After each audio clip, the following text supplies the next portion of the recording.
Hi everyone, welcome back to my channel. So today I am going to talk about how I am working on my self-esteem. Right now I'm reading the book, The Six Pillars of Self-Esteem, written by Nathaniel Brandon, and it's already been super insightful. It's let me know some things that I've sort of already been applying to my life that's been building my self-esteem, things that I've been working on lately, and it's kind of been just validating that experience for me and letting me know I'm on the right track. And it's also giving me a whole lot of things to think about implementing and things to work on that's going to help build my self-esteem. So I'm excited to share this journey with you. In today's video, I'm going to be focusing on the pillar of self-responsibility. Quick story time.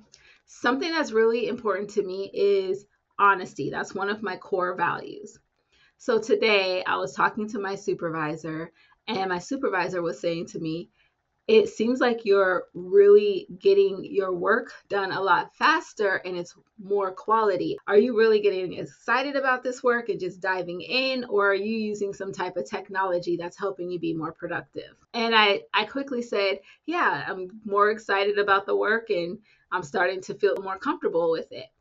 But in the back of my mind, I knew that was a lie because I am using technology that is helping my productivity with work. So I'm telling myself, well, it's not technically a lie because I am actually starting to be more comfortable with my work and I'm starting to be more excited about it. So that is also contributing.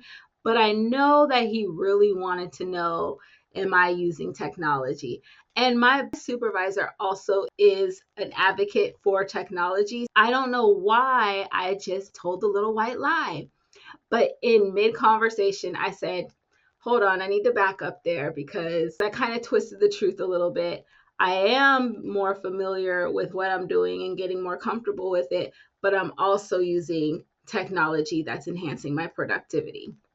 And then he was like, that actually is a good thing because I think they're going in the direction of wanting us to enhance our productivity using tools and technology available to us. Every time I've ever misrepresented the truth just a little bit, I replay it in my head over it. It plagues me. And I'm like, why couldn't I just say the truth? Just catching myself in the moment and correcting that built my self-esteem a little bit because I was able to stand on what's true, and my supervisor was actually complimenting something that was actually the truth.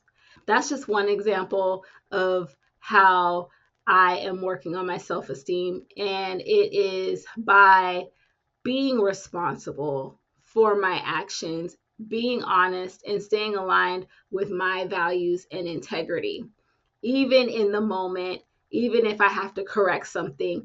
And the more and more I work on this, the more and more I can get quicker at correcting behavior in real time and also taking responsibility. Another way that this has helped me so much that I didn't even realize is that when I take responsibility for my actions and own my mistakes, it helps me see myself as a human who makes mistakes and is not perfect. It gets me out of that perfectionism thing that is so impossible to live up to.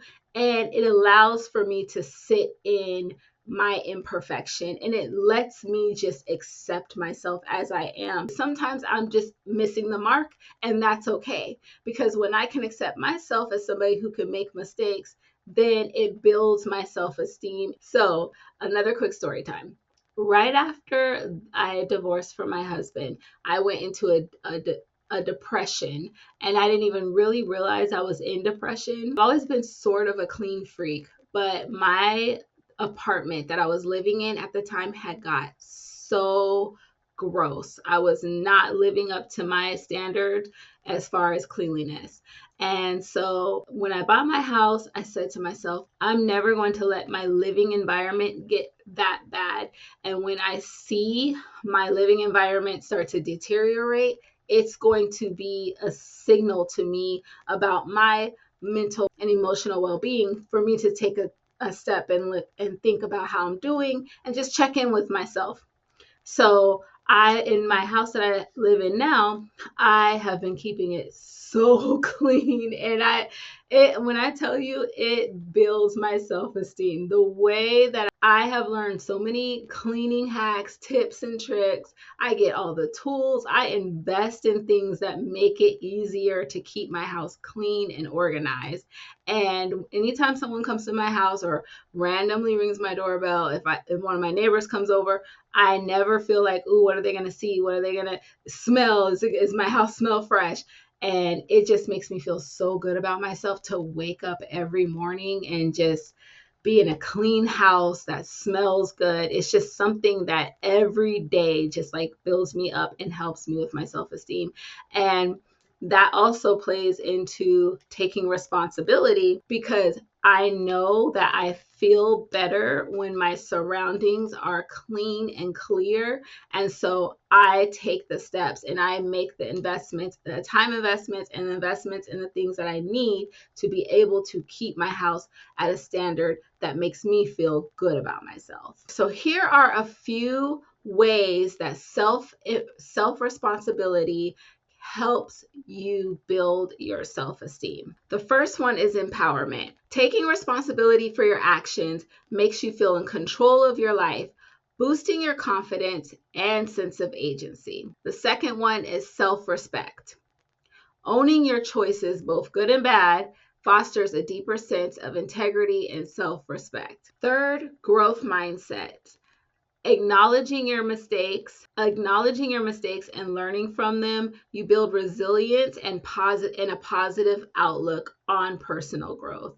I have gotten so much better at owning up for my mistakes and just accepting that I make mistakes and I can learn from them. I can do better. I recently just made a mistake because I have this thing where I get drained by being around people. So I'm super introverted. I really think about the events that I'm going to go to, and if there's too many back to back, I can be really, really stubborn about declining invites because I think I need this time to recharge. So there was a special event going on and there was two back to back, but it all involved the same group of people. So there was one on Saturday and one on Sunday. And my friend said, you got to come to the party on Saturday, and then on Sunday is a celebration. A lot of people were coming from out of town that I don't get to see very often. And I said, I was so stubborn. I said, you know what? I can only do one. I'm only doing Sunday. And I made the assumption on my own that everybody that was going to be there on Saturday would also be there on Sunday. And that was not the case. On Sunday, half the people had already went back to where they traveled from, and it turned out that Saturday was the main event that everyone was at. So I didn't really ask questions for clarification before I made that decision. It was a little bit arrogant of me to make that assumption. And it probably was one of those things where I could have stretched myself a little bit more because it was all about celebrating someone else and just shown up for the people who were being celebrated. And I could have really done that on both days and it wouldn't have hurt me. But I was stuck in my stubbornness. I was a little bit in my arrogance and my ego, and I missed out on seeing some people that I really wanted to see. So I was a little bit bummed out about it, but I decided to just be in the moment, be present on Sunday with the people that were there. But I said to myself, this is information. I made a mistake. It's information. If this situation comes up again, I might think about it a little bit differently. And that's just growth. And it's okay to make mistakes. I don't have to dwell on it. I don't have to be in self-pity. But when I make a mistake, I learn from it. And I realize how that's going to help me make better decisions in the future. The next way that self-responsibility helps is accountability. Being accountable for your actions strengthens your self-esteem because it aligns with your values and principles. This is really important. Like the story time I said earlier, is that staying in integrity with your values and being accountable for your own values and principles is very important to building self-esteem. And now I know that that is why that made me feel so much better when I was speaking to my supervisor and I caught myself telling a little, misrepresenting the truth a little bit. And I knew that was out of integrity. I immediately felt it and I corrected it before we got off the phone. I'm getting so much better at feeling when I'm out of integrity and correcting it right then and there. The fifth way is trustworthiness. When you hold yourself accountable, other people see you as reliable and trustworthy, and this helps build your self-esteem. So I hope these points help illustrate how embracing self-responsibility can be transformative for self-esteem. And if you guys have any other tips or any other things you've done or things that you know have helped your self-esteem, please feel free to leave a comment below and we can continue to share these things with each other and learn from each other and grow. Hope everyone has a great night. Bye.